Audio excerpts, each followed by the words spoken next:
বন্ধুরা, আজ আপনাদের শোনাবো শাহেদ আলীর বিখ্যাত ছোট গল্প জিব্রাইলের ডানা। দরিদ্র ঘরের একটি সন্তানের আশা ও বিশ্বাসকে গল্পটিতে সুনিপুণভাবে ফুটিয়ে তুলেছেন লেখক। গল্প পাঠ শুরু করার আগে ছোট্ট একটি অনুরোধ, গল্প ভালো লাগলে লাইক, শেয়ার, কমেন্টের মাধ্যমে বন্ধুদের মাঝে ছড়িয়ে দিন। আর যারা এখনও চ্যানেলটি সাবস্ক্রাইব করেননি তারা সাবস্ক্রাইব করে গল্প বাতায়নের পাশে থাকুন। চলুন শোনা যাক শাহেদ আলীর ছোট গল্প জিব্রাইলের ডানা। আজিমপুর হয়ে যে রাস্তাটি সোজা পিলখানা রোডের দিকে চলে গেছে তারই বাঁ পাশে গাছপালার ভেতর এগিয়ে গিয়ে একখানি ছোট্ট কুটির। ঘরের মেটে দেয়ালগুলোর উপরিভাগ গলে গেছে অনেক দিন। রোদ, বৃষ্টি আর হাওয়ার অবারিত যাতায়াত এই ঘরের মধ্যে। মরচে ধরা বহু পুরনো টিনের সুরাখ দিয়ে দেখা যায় নীল আসমানের ছিটে ফোঁটা। মা ও ছেলে শুয়ে আছে চাটাই বিছিয়ে। সন্ধেবেলা হালিমা খুবই মেরেছিল নবীকে। 8 বছর গিয়ে 9 বছরে পা দিয়েছে নবী। কাজ না শিখলে দিন গুজরানের উপায় থাকবে না। নবীকে দুধের বাচ্চা রেখেই বাপ তার ইন্তেকাল করেছে। একা হালিমা কী বা করতে পারে তার জন্য? নিজের পেট পালতেই 7 বাড়ি ঘুরতে হয় তার। কাজ না পেলে ভিক্ষে করতে হয় এবং সন্ধেবেলা গিয়ে বসতে হয় গোরস্থানের গেটের কাছে। কবর জিয়ারত করতে এসে অনেকেই দান খয়রাত করে। তাদের কাছ থেকে 2-4 পয়সা হালিমার বরাতে জুটে যায় কখনো কখনো। নবী অবশ্যই বিনে মাইনে বিড়ির দোকানে কাজ করে। দোকানি শুধু দুপুরবেলা একবার খেতে দেয় নবীকে। এখনও সে পাকা হয়ে ওঠেনি বিড়ি বাঁধায়। কাজ সম্পূর্ণ শেখা হয়ে গেলেই সে মাস মাস 5 টাকা করে পাবে দোকানের কাছ থেকে। কিন্তু নবী ফাঁকি দিতে শুরু করেছে আজকাল। কোনো অছিলায় দোকান থেকে বেরিয়েই সে যে কোথায় চলে যায় কেউ বলতে পারে না। সন্ধে পর্যন্ত আর দেখাই মেলে না তার। এ নিয়ে দোকানের মালিক 3 দিন নালিশ করেছে হালিমার কাছে। আজ তাকে হুঁশিয়ার করে দিয়েছে সে কাজ ছাড়িয়ে দেবে নবীর। অমন দুষ্টু ছেলেকে দিয়ে দরকার নেই তার। সারাটা বিকেল গোস্বায় আগুন হয়েছিল হালিমা। ছেলে যদি কোনো কাজ না শেখে তার কি কোনো ভবিষ্যৎ আছে আজকের দুনিয়ায়? অথচ ছেলে এমনি মগরা যে এদিকে মনই বসে না তার। মন বসবেই বা কেন? মা তো রয়েছে তার জন্য ভিক্ষা করতে, বাঁদিগিরি করতে। সন্ধে নবী বাড়ি ফেরার সঙ্গে সঙ্গেই হালিমা ধুমধুম করে কতকগুলো কিল বসিয়ে দেয় নবীর পিঠে। সারাদিন কাটায় কোথায় নবী? জানতে পীড়াপিড়ি করেছিল হালিমা, কিন্তু নবীর কাছ থেকে জবাব পাওয়া কঠিন। সে শুধু ফুলে ফুলে কেঁদেছে। কাঁদতে কাঁদতে না খেয়েই ঘুমিয়ে পড়ে নবী। হালিমা খেতে বসেছিল, কিন্তু 2-1 লোকমা গিলেই সে উঠে পড়ে। তার পেটেও ভাত গেল না আজ। কত অনুনয় বিনয় করেছে হালিমা, কিন্তু তাতে মন গলল না অভিমানী শিশুর। শুধু 2-1 বার চোখ মেলে হালিমার দিকে তাকিয়েছিল। তারপর মুখ গম্ভীর করে সে নিজেকে সঁপে দেয় ঘুমের কোলে। বলে যাওয়া দেয়ালের ওপর দিয়ে হালিমা তাকিয়ে আছে আসমানের দিকে। একটা হাত তার নবীর উপর রাখা। নবীর পিঠে কঞ্চি ভেঙেও কোনোদিনই খুব ব্যথা পায় না হালিমা। কিন্তু আজ এই মুহূর্তে ঘুমিয়ে পড়া ছেলের উপর হাত রেখেই তার মনটা হু হু করে ওঠে। সত্যি এতটুকু ছেলে কী বা বোঝে? বাপ তো মরে গিয়ে রেহাই পেয়েছে চিরদিনের জন্য। বাপমার যুগল দায়িত্ব নিয়ে বেঁচে আছে হতভাগিনী হালিমা।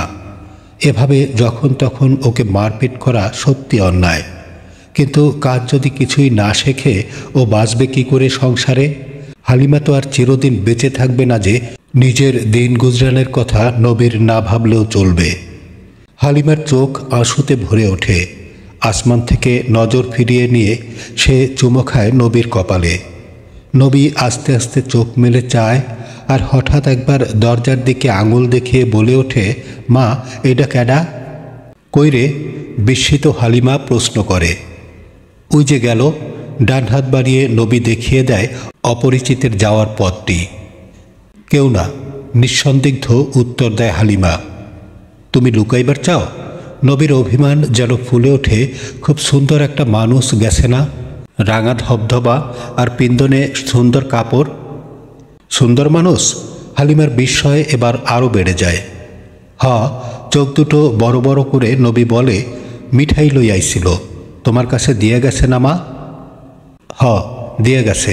একটা করুণ হাসিতে প্রায় আর্তনাদ করে ওঠে হালিমা। তারপর একটু শান্ত হয়ে বলে, নবী, এখন তুই ঘুমা, বিহানবেলা খাবি না মিঠাই। লোকটা কোনখান থেকে আইছিল মা? নবী আবার প্রশ্ন করে। দুইটা পাকনা দেখছ পিঠে? পাকনা? হালিমার আক্কেল সত্যি হার মানে এবার। আধো আলো আধো অন্ধকারের মধ্যে দৃষ্টিকে তীক্ষ্ণতর করে সে তাকায় নবীর মুখের দিকে। কিছু ঠাহর করে উঠতে পারে না হালিমা। নবী আবার বলে, হ, পাকনা, ময়ূরের পেখমের মতো সুন্দর। হালিমা আরও কাছে টেনে নেয় নবীকে, পিঠের ওপর হাত বুলিয়ে দিতে দিতে বলে, ফিরিস্তা আইছিল রে ফিরিস্তা। আজ সবে বরাত না, ঘরে ঘরে আইয়া খোঁজখবর নিছে মানুষের। ফিরিস্তাগো আজ ছুটি। ফেরেশতা এসেছিল? নবীর সারা গা রোমাঞ্চিত হয়ে ওঠে। এক দারুণ উত্তেজনায় সে উঠে পড়ে বিছানা ছেড়ে। রাতটা কি চমৎকার! রূপা গলা জ্যোৎস্নায় ধুয়ে ঢলঢল করছে সারা পৃথিবীর গা। সন্ধে ঘরে ফেরার সময় সে দেখেছে মসজিদে কোরআন তেলাওয়াতরত ছেলে মেয়েদের। এখন রাত হয়েছে অনেক, তবু শাহবারের মসজিদ থেকে কোরআন তেলাওয়াতের শিরিন আওয়াজ ভেসে আসছে এখনও। গোরেস্তান গম গম করছে মানুষে। আজ ঘুমিয়ে নেই কেউই। ফেরেশতার সঙ্গে, মৃতদের রুহের সঙ্গে আজ মোলাকাত করবে সবাই। নিজেদের সুখ দুঃখ আশা আকাঙ্ক্ষার কথা ফেরেশতা মারফত জানাবে আল্লাহর কাছে। শুধু নবী আর হালিমাই ঘুমিয়ে ঘুমিয়ে নষ্ট করেছে এ সুযোগটা। তাদেরই দুয়ারের সম্মুখ দিয়ে চলে গেছে আল্লাহর ফেরেশতা, অথচ তাদের চাওয়ার কথা, জীবন পিপাসার কথা কিছুই জেনে যায়নি সে। কিছুই জানানো হলো না তাকে। বাতি ধরিয়ে হালিমা পরীক্ষা করে ছেলের হাবভাব। একবার বলে, কিরে, তোর খিদা লাগছে খুব, ভাত খাবি এখন? নবী কোনো জবাব দেয় না তার। খিদের কথা ভুলেই গেছে একদম। মন তার আচ্ছন্ন হয়ে আছে এক মধুর কঠিন ভাবনায়। ফেরেশতারা খবর নিয়ে যায় আল্লাহর কাছে। তাদের খবরও কি নিয়ে গেছে ফেরেশতা? সে কি গিয়ে বলবে না বরাতের রাতেও সে ঘুমে দেখে গেছে নবী আর হালিমাকে? ফেরেশতারে কিছু কইয়া দিছ মা? আবার জিজ্ঞাসু হয় নবী। কিছু বুঝতে না পেরে চুপ করে থাকে হালিমা। আরে পাগলা, হালিমা তার জ্বালা চেপে রাখতে পারে না। ফেরেশতা আমাগো কথা শুনবো কেন? বড়লোক খোঁজখবর করবার লাইগা আইছে। আমাগো দুয়ারের কাজ দে তাগো বাড়ি হয়ে গেছে। নবী চুপ করে থাকে অনেকক্ষণ। তারপর হঠাৎ প্রশ্ন করে, তুমি নামাজ পড়ো না কেন মা? অসহ্য মুরব্বিয়ানার সুর বেজে ওঠে তার প্রশ্নে। কি হইব নামাজ পইরা? একটা পরম বিতৃষ্ণা প্রকাশ পায় হালিমার কণ্ঠে। কি হইব কি? এতটুকু নবী জ্বলে ওঠে বিরক্তিতে। যারা নামাজ পড়ে তাগো বাড়িতেই না ফেরেশতারা আহে? আল্লাহ তো তাগো কথাই শোনে। না রে না, হালিমা একরকম চিৎকার করে ওঠে এবার। আল্লাহ তো ঘুমাইয়া রইছে ক্যাতা গায়ে দিয়া, সোনারূপা দিয়া সেজদা করলেই হেঁচায়। গরিবের সোদা নামাজে হ্যার মন ভেজে না। আল্লাহর এই মহৎ গুণের কথা ভেবে একান্তভাবেই ঘাবড়ে যায় নবী। কাঙাল যারা, মিসকিন যারা, তাদের আর কোনো ভরসাই নেই তাহলে? এত সোনারূপাও তারা পাবে না, তাদের দিলের আরজুও গিয়ে পৌঁছবে না খোদার কাছে। আর তাই তো গরিবদের যারা নামাজ পড়ে তাদের তো মালদার হতে দেখা যায় না। দুঃখ তাদের ঘুরছে কই? সোনারূপার শিরিন আওয়াজেই তাহলে ঘুম ভাঙে খোদার? সেজন্যই বুঝি মালদাররা আরও মালদার হয়, 1 গুণ দিয়ে পায় 70 গুণ। কিন্তু খোদা তো পয়দা করেছেন সবাইকে। তিনি কেন তার রহমত একতরফা বিলিয়ে দেবেন মালদারদের মধ্যে? কোনোদিন কি ঘুমের ঘোরেও দরিদ্র বান্দার দুঃখে অশ্রুসিক্ত হয়ে ওঠে না তার চোখ? সত্যি কি গরিবরা ঘুম ভাঙাতে পারে না তার? হতাশার আধারে হাঁটতে ফিরতে থাকে নবীর মন। দুয়ারের সম্মুখ দিয়ে চলে গেছে ফেরেশতা। ধবধবে আগুনের মতো রং, ময়ূরের পেখমের মতো বিচিত্র বর্ণের 2টো ডানা তার পিঠে। তার গায়ে সে কি খুশবু! সাদা ধবধবে তাজি ঘোড়া কোমর নাচিয়ে চলছে ফেরেশতাকে নিয়ে। নবী জেগে থাকলে আজ শুয়ে পড়ত ফেরেশতার পথে, আর মিনতি করে বলে যেত তার রক্তের ঢেউ ওঠা অফুরন্ত দুঃখের কাহিনী। কথা না শুনলে সে ঝুলে পড়ত ডানা ধরে। ফেরেশতার সঙ্গে সঙ্গে উড়ে উড়ে সেও চলে যেত একেবারে আল্লাহর কাছে। অমনি চোখ মেলে নবী চিৎকার করত গলা ফাটিয়ে, খামচিয়ে রক্তাক্ত করে ঘুম ভাঙাতো আল্লাহর। কিন্তু তা তো আর হলো না, অথচ সব কিছুরই চাবি রয়েছে খোদার হাতে। তার ঘুম ভাঙাতে না পারলে কেই বা আর খুলে দেবে ভাগ্যের মণিকোঠা? বিছানায় গিয়ে আবার শুয়ে পড়ে নবী। রাজ্যের যত চিন্তা এসে জটলা পাকায় তার মনে। হালিমাও বাতি নিভিয়ে গা এলিয়ে দেয় নবীর কাছে। ছেলে দু চোখ মেলে তাকিয়ে আছে বাইরের দিকে। হালিমা তা দেখছে না, শুধু বুক দিয়ে অনুভব করছে নবীর বুক ভরা অস্বস্তি। একবার পিঠে হাত বুলিয়ে দিতে দিতে হালিমা বলে, নবী, অনেক রাত হইছে, তুই ঘুমা। নবী আসমানের দিকে চেয়ে থাকে চুপ করে, আর একটা পথের খোঁজে কল্পনা তার হয়রান হয়ে যায়। আকাশ ভরে, পৃথিবী ভরে এত জ্যোৎস্না, তবু যেন কত অন্ধকার। চোখের সঙ্গে মনও হারিয়ে যায় সে অন্ধকারে। হঠাৎ একবার বিজলি ঝিলিক দিয়ে যায় তার চোখে। অকুল দরিয়ায় যেন নারিকেল কুঞ্জ ছাওয়া উপকূলের আভাস পেয়েছে নবী। খুশিতে আবেগে রোমাঞ্চিত হয়ে ওঠে তার সারা দেহ। হয়েছে, আর ভাবতে হবে না। আরশের পায়ায় রশি লাগিয়ে টান দেবে সে। রশি তো হাতেই রয়েছে তার। এবার থেকে নির্বিকার ভাব ঘুচে যাবে খোদার। পরদিন আগের দিনকার পানি ভাত দুটো খেয়ে দোকানে কাজ করতে যায় নবী। যাওয়ার ইচ্ছা তার মোটেই ছিল না। হালিমাই তাকে পাঠিয়েছে অনেক শাসিয়ে।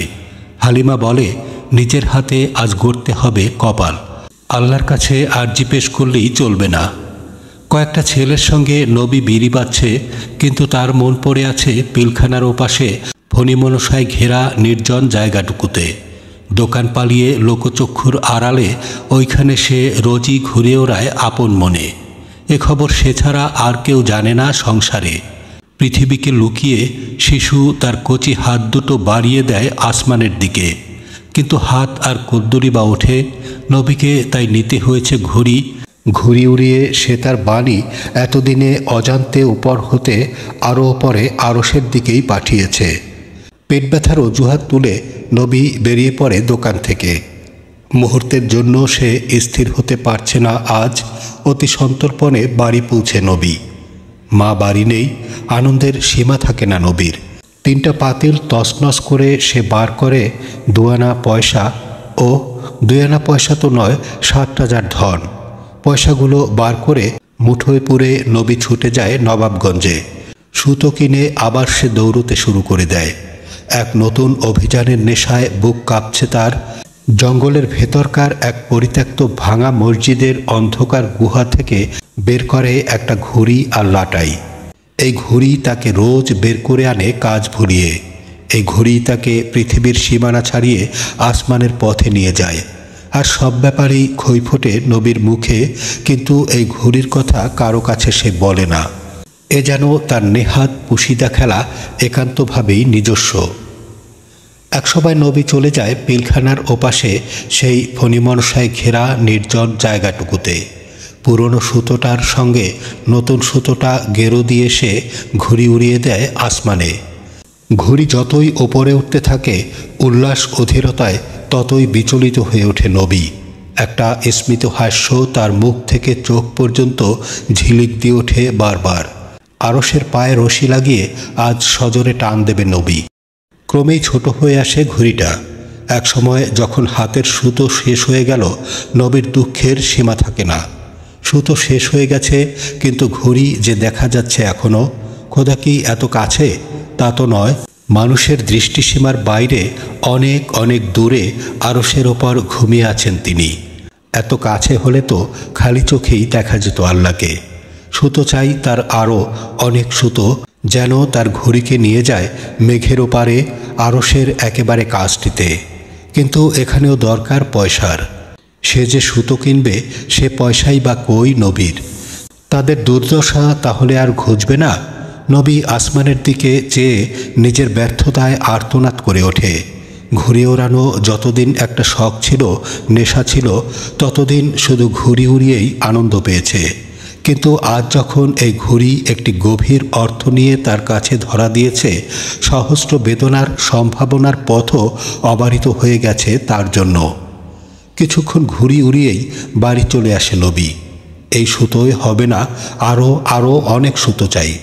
বামনের হাত বাড়িয়ে আরশের পায়া ধরা অসম্ভব। পরম যত্নে সে ঘুড়িটা লুকিয়ে রাখে ভাঙা মসজিদের অন্ধকারে। বেলা চলে যাচ্ছে, ঘরেও পয়সা নেই।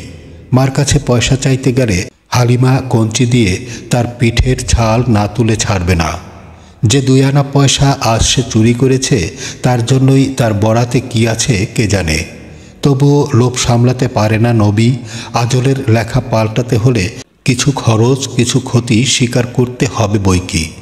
মার অবর্তমানে নবী উল্টে পাল্টে দেখে ঘরের সব কটা হাঁড়ি পাতিল, ছেঁড়া কাপড়ের বোচকাগুলো খোঁজে তন্ন তন্ন করে। একটা পয়সা নেই কোথাও। পয়সা থাকবেই বা কী করে? ভিক্ষা করে, পরের বাড়িতে কাজ করে যা 2-4 আনা পয়সা পায়, তাতে করে মা ছেলের আধপেটা খাবারই হয় না কোনো দিন। তারা আবার জমাবে পয়সা? হঠাৎ নবীর মনে পড়ে স্টেশনে গেলে 2-4 পয়সা পাওয়া যেতে পারে। তার বয়সের ছেলেদের সে কুলিগিরি করতে দেখেছে অনেক দিন। নবী আর ভাবতে পারে না। এক পেট খিদে নিয়েই সে ছুটে যায় স্টেশনের দিকে। অনেকক্ষণ বসে থাকতে হয় তাকে। তারপর গাড়ি যখন এলো, তাজ্জব বনে যায় নবী। কত বিচিত্র রকমের মানুষ, আর কত রং বেরঙের পোশাক, বাক্স, বিছানা পেটরা প্রভৃতিতে স্তূপীকৃত হয়ে ওঠে লাইনের কাজটুকু। মুটে চাই চিৎকারে হারিয়ে যায় সব আওয়াজ। সবার বরাতেই একটা না একটা কিছু জুটে যায়, কিন্তু নবীর কপাল বড় খারাপ। মুটে চাই বলে চিৎকার করতে গিয়ে আওয়াজ এলো না তার গলায়। হাত দুটো চাওয়ার ভঙ্গিতে ওপর দিকে উঁচিয়ে সে ছুটে যায় এক কামরার সুমুখ থেকে আর এক কামরার সুমুখে। চোখ তার করুণ আঁশুতে টলমল। ভিক্ষুক মনে করে কেউ কেউ তাকে নসিহত করল শ্রমের মর্যাদা সম্বন্ধে, আর অতি আধুনিক কেউ কেউ দিল গলা ধাক্কা। কারো কাছ থেকেই নবী কিছু পেল না। ট্রেন চলে গেছে। স্টেশনে বসে বসে নিজের বদনসিবের জন্য বেদনায় ভরে আসে নবীর মন। দুঃখটা এবার আরও বড় হয়ে দেখা দেয় নবীর কাছে। মায়ে বেটায় কোনোদিন একবেলা পেট ভরে খেতে পায় না তারা, কোনোদিন একেবারে উপোস করতে হয় তাদের। বছরে একবার করেও যদি কাপড় কিনতে পারত তারা, সেই তার বাপ ছেঁড়া শততালি দিয়ে যে কাপড়গুলো রেখে গিয়েছিল, সেগুলোই আরও তালি দিয়ে এবং গেরোর ওপর গেরো দিয়ে পরছে তারা দুজনে। ঘরের মেটে দেয়াল তো প্রায় সবটাই গলে গেছে।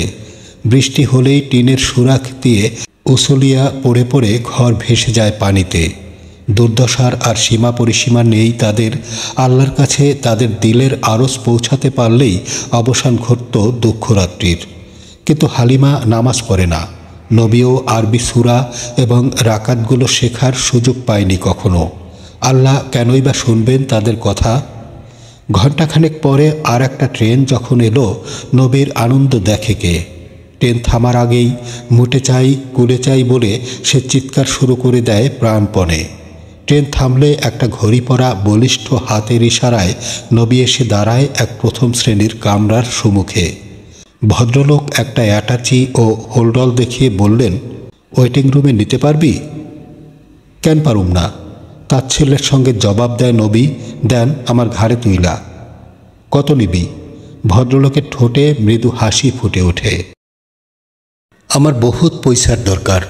চোখ দুটো বড় বড় করে উচ্চারণ করে নবী, আপনি কত দিতে পারবেন?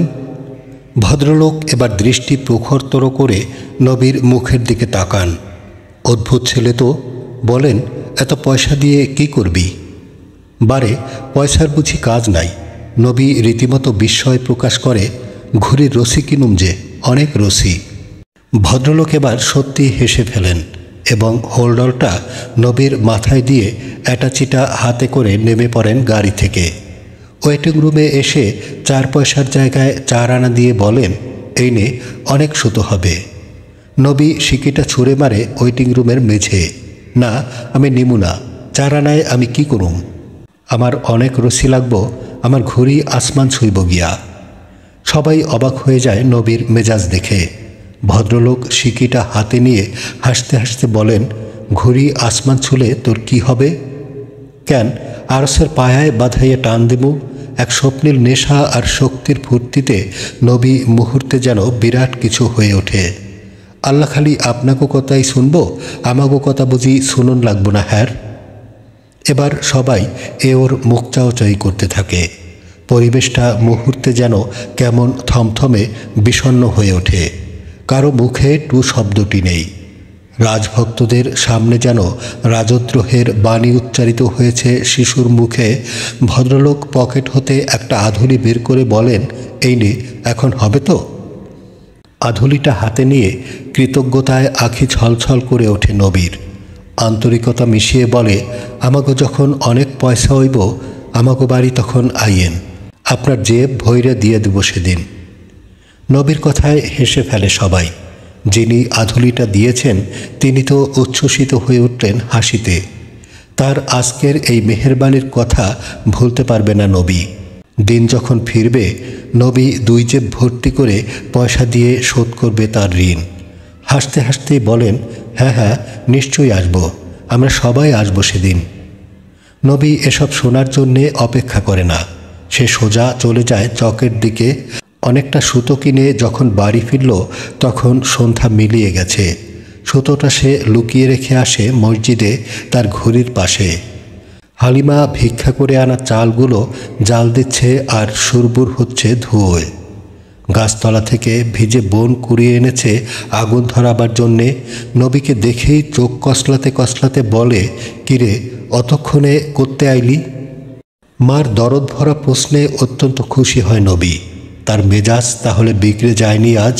হয়তো পাতিল তছনছ করে পয়সা নেওয়ার খবরটি সে জানতেই পারেনি এখনও। মনে মনে আল্লাহকে সে শুক্রিয়া জানায়। দোকানতে বারইয়া একটু ঘুরাইলাম মা। মার দিকে চেয়ে সে বলে সহজভাবে। চুলোয় বন ঠেলতে ঠেলতে হালিমার কণ্ঠে দরদ ভেঙে পড়ে, দোকানতে পালাস নে যেন, কাজটা শিখে ফেললে অনেক পয়সা আইব ঘরে। কাজ না জানলে কি আর ভাত কাপড় জুটে? আমাগো মাপুতের কি এছাড়া আর কোনো উপায় আছে? এবার ছেলের মুখের দিকে চেয়ে হালিমা প্রশ্ন করে, আরে নবী, তোর খিদা লাগছে না? মায়ের আন্তরিকতায় নবী একরকম ভুলেই যায় তার খিদের কথা। তাছাড়া একদিকে রশি কেনার আনন্দ, অন্যদিকে মার স্নেহ, দুটোতে মিলে আজকের দিনটি অপূর্ব হয়ে উঠেছে নবীর কাছে। হেসে সে বলে, না মা, আমার খিদা লাগছে না। দোকানে আমাগরে খাওয়ায় কিনা দুপুরবেলা? তাই ভালো। হালিমা সায় দেয়, ভিক্ষার ভাত যত কম পেটে দেওয়া যায় ততই ভালো। এ ভাতে ছেলেমাইয়াগো বাইর থাকে না। রান্না হলে নবী ও হালিমা দুজনেই কিন্তু ভিক্ষার ভাত পেটে ঢেলে স্বস্তি বোধ করে কিছুটা। পরদিন দোকানের কথা বলে নবী একটু সকাল সকালই বেরিয়ে পড়ে ঘর থেকে। আজ আবহাওয়া খুবই অনুকূল এবং নবীর হাতে অনেক সুতো। পৃথিবীতে দাঁড়িয়ে অনায়াসে আজ সে তার হাত পৌঁছে দিতে পারবে আসমানে। নবী ঘুড়িটাকে পয়লা বুকের কাছে চেপে ধরে। তার বুক ঢিপ ঢিপ করছে। কিছুক্ষণ পরেই ঘুরে উঠল আসমানে। হাওয়ার ভরে নেচে নেচে দুঃসাহসের দোলায় কেঁপে কেঁপে ঘুড়ি উঠে যায় ওপর হতে ওপরে, আরও ওপরে। সুতো আজ ফুরোতে চায় না। ঘুড়ি ক্রমেই ছোট হয়ে আসছে। ওই বুঝি ঘুড়ি হারিয়ে যায় দৃষ্টির ওপারে অসীম শূন্যতায়। আবেগে ঔৎসুক্যে বড় হয়ে এলো নবীর চোখ দুটো। তার বুকের শ্বাস দীর্ঘ হতে দীর্ঘতর হয়ে আসে। ঠোঁটের বাঁধন খুলে গিয়ে একটা অদ্ভুত হাসির আমেজ লাগে তার সারা মুখে। ঘড়ির নাচের সঙ্গে একটা অপূর্ব চঞ্চলতায় নাচতে থাকে তার বড় হয়ে আসা চোখের চকচকে তারা দুটো। একসময় টের পায় নবী লাটাই আর ঘুরছে না। সুতো শেষ হয়ে গেছে। সেই নির্জন ফণিমনসায় ঘেরা জায়গাটুকুতে নবীর চোখ পানিতে ভরে আসে। ঘুড়ি এখনও দৃষ্টিসীমার ভেতরেই। নবী ঘুড়ি নামিয়ে আনলো। আরও রশি চাই তার, অনেক রশি। খোদা তার আসন এত দূরে পেতেছেন কেন বুঝতে পারে না নবী। কিন্তু আসন দূরে পাতলেই কি আরশে বসে ঘুমানো এত নিরাপদ? সংসারে কি রশি নেই যে তার আরশ ছোঁয়া যাবে না, টলিয়ে দেওয়া যাবে না পায়ায় রশি লাগিয়ে? নবীর আকাঙ্ক্ষা আরও প্রবল হয়ে ওঠে বাধা পেয়ে। চিরদিনকার মতো মসজিদে ঘুড়ি আর লাটাই লুকিয়ে রেখে আজও সে চলে স্টেশনে। পয়সা চাই তার, রশি কেনার পয়সা। যে রশি সে আরশের পায়ায় বেঁধে খোদাকে নামিয়ে আনবে মাটির মানুষের মধ্যে। শেষ পর্যন্ত 2 আনার বেশি আর জোটে না। কতটুকু সুতোই বার কেনা যায় এ দিয়ে? এমনি করে রোজ কিছু কিছু পয়সা আয় করে নবী। আর তাই দিয়ে সুতো কিনে পুরনো সুতোটার সঙ্গে জুড়ে দিয়ে ঘুড়ি উড়িয়ে দেয় আসমানে। হালিমা নবীর এ কথায় সায় দিতে পারত না কোনো দিনই, কিন্তু এই মুহূর্তে সে সায় না দিয়ে পারে না। নবীর চোখে যেন সে পরিচয় পেয়েছে তাদের উজ্জ্বল ভবিষ্যতের। জমিদার বাড়ির দেওয়া পয়সা আর চালে দুদিন ভালোই যায় তাদের, আবার শুরু হয় আধপেটা খাওয়া আর উপোসের পালা। নবীর মন ভেঙে যায়, রাগে জ্বালা ধরে যায় তার সমস্ত সত্তায়। একই ছিনিমিনি খেলা বান্দার জীবন নিয়ে তাদের আরজ তাহলে এখনও গিয়ে পৌঁছায়নি খোদার কাছে। নবী রোজ ঘুরে ওড়ায় আর মনে মনে বলে, আল্লাহর আরশ পর্যন্ত পৌঁছতে পারে এত সুতো যদি সে কিনতে নাই পারে, এত ফেরেশতা রয়েছে কি জন্য? তারাই তো মানুষের দিলের আরজ পৌঁছায় নিয়ে খোদার কাছে, তার কাছ থেকে তারাই তো পয়গাম নিয়ে আসে মানুষের কাছে। আজকাল এত নিষ্ক্রিয় কেন এই ফেরেশতারা? কেন তারা নবীর ঘুড়িকে নিয়ে যায় না আল্লাহর কাছে? সেদিন সোমবার। নবী না খেয়েই ঘুড়ি আর লাটাই নিয়ে বেরিয়ে পড়ে চুপি চুপি। সেই ফণিমনসায় ঘেরা নির্জন জায়গাটুকু নবী দুর্বার উপর বসে নতুন সুতোটাকে জুড়ে দেয় পুরনো সুতোটার সঙ্গে। আসমান কেমন যেন মেঘলা মেঘলা, সূর্যের আলো পড়ে মেঘগুলো সাদা হয়ে গেছে আর ফাঁকে ফাঁকে চকচক করছে গাঢ় নীল আসমান। একসময় নবীর ঘুড়িটাকে উড়িয়ে দেয় আসমানে, হাতে তার লাটাই ঘুরছে আর সনসন করে ধাও করছে ঊর্ধ্ব দিকে। নবী অপলক চেয়ে আছে ঘুড়ির পানে, আর রশিতে টান পড়ে পড়ে ঝিনঝিন করে উঠছে তার সারা শরীর। অকারণ উল্লাসে ভরে উঠছে নবীর মন। নবী কিছুই বুঝে উঠতে পারে না, মন তার আবেগে উৎসাহে থরথর করে কেঁপে উঠছে। কল্পনা স্বর্ণইগলের মতো ডানা মেলেছে আসমানে। ঘুড়ি ক্রমেই ছোট হয়ে এলো। একসময় নবী বিস্মিত হয়ে দেখতে পায় তার ক্ষুদ্র ঘুড়িটার চারপাশে একটা বৃহৎ পাখি উড়ছে আর ঘুরছে। মাঝে মধ্যে পাখিটা হারিয়ে যাচ্ছে মেঘের আড়ালে, আবার দেখা যাচ্ছে। বৃহৎ ডানা মেলে ঘুরছে ঘুড়িটাকে কেন্দ্র করে। আশ্চর্য, একবার ঘুড়ির রশি আটকে যায় পাখির গায়ে। নবীর হাতে টান পড়ে আর তাতেই সারা দেহ অজানা আশঙ্কায় দুলে ওঠে। পাখিটা ঘুরে নিয়েই ঘুরতে থাকে আরও দ্রুত বেগে। রশি আরও প্যাঁচ খেয়ে লাগে পাখির ডানায় আর গায়ে। হঠাৎ একসময় নবী টের পায় সুতো ঢিল হয়ে গিয়ে নেমে আসছে আর ঘুড়ি ঘুরছে পাখির পিছে পিছে। নবীর এতদিনের অহংকার মাটি হয়ে যায় আজ। আরশের পায়ায় রশি লাগিয়ে আরশকে টলিয়ে দেওয়া আর সম্ভব হলো না জীবনে। একাকী শূন্য মাঠে ডুকরে কেঁদে ওঠে নবী। দুই চোখ ভরা আঁসু নিয়ে একবার সে তাকায় ঘুড়ির দিকে। একটা কালো বিন্দুর মতো পাখির পিছে পিছে ঘুরছে ঘুড়ি, আর পাখিটা শুধু ঘুরে ঘুরে ওপরের দিকেই উঠছে। আচমকা নবীর মনে হলো, এ তো পাখি নয়, এ যে ফেরেশতা। জিব্রাইল এসেছে পাখির সুরত ধরে তার ঘুড়িকে আল্লাহর কাছে নিয়ে যাওয়ার জন্য। দুই চোখ ফেটে এবার কৃতজ্ঞতার আঁসু গড়িয়ে পড়ছে নবীর গাল বেয়ে। তার আঁসু ধোয়া মুখে ফুটে ওঠে একটা অপূর্ব হাসি, বেদনা আর আনন্দে ঝলমল করা। নিজের বোকামের কথা ভেবে শরম হয় নবীর। এতদিন পরে ফেরেশতা এসেছে তার দিলের আরজ আল্লাহর কাছে নিয়ে যাওয়ার জন্য, আর সে কিনা কাঁদছে পাখি তার ঘুড়ি নিয়ে গেল বলে। চোখ মুছে সে তাকায় আসমানের দিকে, দেখে পাখিও নেই, ঘুড়িও নেই, শুধু সাদা মেঘ আর তারই ফাঁকে ফাঁকে চকচক করা গাঢ় নীল আসমান। অনেকক্ষণ নবী চেয়ে থাকে আসমানের দিকে, আবার তার চোখ ফেটে দরদর করে বেরিয়ে আসে কৃতজ্ঞতার আঁসু। আজকে সে সার্থক, আজকে সে জয়ী। আর কোনো ভাবনা নেই তার। জিব্রাইল এসে নিয়ে গেছে তার ঘুড়ি, নতুন পাতা খুলবে এবার জীবনের। আবার আসমানের দিকে চেয়ে এক ঝলক হেসে নবী বাড়ি ফিরে আসে। খুশিতে তার সারা শরীর আজ নেচে উঠছে। হালিমা উঠানে বসে শাক বাচ্ছিল। মা মা হুনছ বলে নবী ঝাঁপিয়ে পড়ে হালিমার কোলে। হালিমা হঠাৎ গম্ভীর হয়ে পড়ে, তারপর রাগে ঠোঁট কামড়ে টিপে ধরে নবীর ঘাড়, গড়গড় করে বলে, কোত্থে আইলি রে হারামজাদা, আজ তোর রং আমি না বাইর কইরা ছাড়মু না। নবী তার মার রাগের কারণ বুঝতে পারে না, তবু তার খুশির খবরটুকু সে না দিয়ে পারছে না তার মাকে। মা, আজ জিব্রাইল রে দেখছি, আমগো খবর। নবী কথা শেষ করতে পারে না, ধুমধুম করে হালিমার শক্ত হাতের কিল পড়তে থাকে তার পিঠে। কিলোতে কিলোতেই বলে, ওরা দিব আর আমরা খামো বইয়া বইয়া। ঝাঁটামার জিব্রাইলের মুখে শতবার। মা মা, তুমি গালি দিও না, চিৎকার করে ওঠে নবী। গুনাহ হইব মা, আল্লাহ রাগ করব। হালিমার রাগ আরও বেড়ে যায়, গালের ফোয়ারা থামতে চায় না তার। নিরুপায় নবী কামড়ে ধরে তার মায়ের হাত।